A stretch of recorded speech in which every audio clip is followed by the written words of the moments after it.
Base సబాస్ ఇస్లాం గురించి మాకే పాఠాలు చెప్తున్నావే. ఇస్లాంలో అహింసా సిద్ధాంతం ఎక్కడుంది? అడిగాడు లీడర్ కనత నుంచి తుపాకీని వెనక్కి తీసుకుంటూ. నా సంగతి వదిలేయండి. భారత స్వాతంత్ర సమరంలో పాల్గొన్న ఖాన్ అబ్దుల్ గఫార్ ఖాన్ గురించి మీకు తెలుసు అనుకుంటాను అన్నాడు అర్స. అతను బాదుష్ ఖాన్ అన్నాడు లీడర్.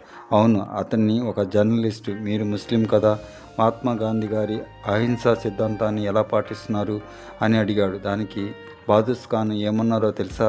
గాంధీ గొప్ప నాయకుడే, దానికేం సందేహం లేదు. కానీ నేను పాటిస్తున్న ఈ అహింసాయుత పోరాటం ఇస్లాంలోనే ఉంది. దాని నుంచే నేను స్ఫూర్తిని పొందాను అన్నారు అతను.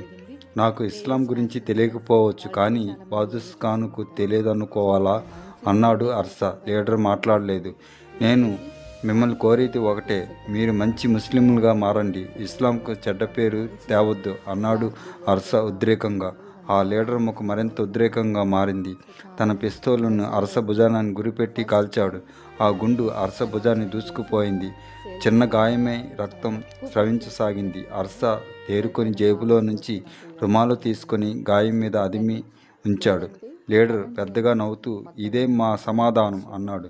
అర్స అందరి వైపు ఒక్కసారి చూశాడు. వెనక్కి తిరిగి బయటకు వచ్చాడు. తుపాకీ శబ్దం విన్న బయట పోలీస్ ఫోర్స్ కంగారు పడుతున్నారు. అర్స బయటకు రావడం చూసి తేలిక ఊపిరి తీసుకున్నారు. అంతా చుట్టుముట్టి గాయాన్ని చూసి ఏమైందని కంగారుగా అడిగారు. అర్స జరిగింది క్లుప్తంగా చెప్పాడు. కళ్యాణ్, జయంతి వగైరాలు కళ్ళనీళ్లు పర్వంతమై తమ దగ్గరున్న కచ్చీపులతో భుజానికి బ్యాండేజ్ వేశారు. మీరేం కంగారు పడకండి, ఇది చిన్న గాయమే అన్నాడు కమిషనర్. అర్స గాయానికి ఫస్ట్ ఎయిడ్ చేయించి, అర్స మీ దౌత్యం ఫలించిందా అన్నాడు. అర్స నవ్వాడు. ఇదిగో ఇలా ఫలించింది, మనం అనుకున్న ప్లాన్ ప్రకారం వెళ్దాం అన్నాడు కమిషనర్. అర్స చెవిలో నెమ్మదిగా, గవర్నమెంట్ కూడా గ్రీన్ సిగ్నల్ ఇచ్చింది, బెస్ట్ ఆఫ్ లక్, ఇక ప్రారంభించండి అన్నాడు.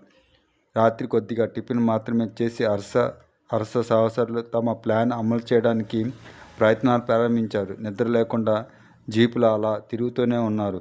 జైలరు తనకు అందిన ఆదేశాల ప్రకారం అతను కూడా రాత్రంతా బిజీగా ఉన్నాడు.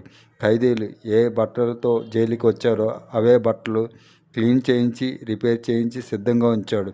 102 మంది టెర్రరిస్టులను తెల్లవారుజాము 4 గంటలకి సిద్ధం చేయించాడు. వాళ్ళకు బ్రేక్ఫాస్ట్ కూడా. Thanks for watching. Please like, share and subscribe VMK Multi Vlogs. Bye bye.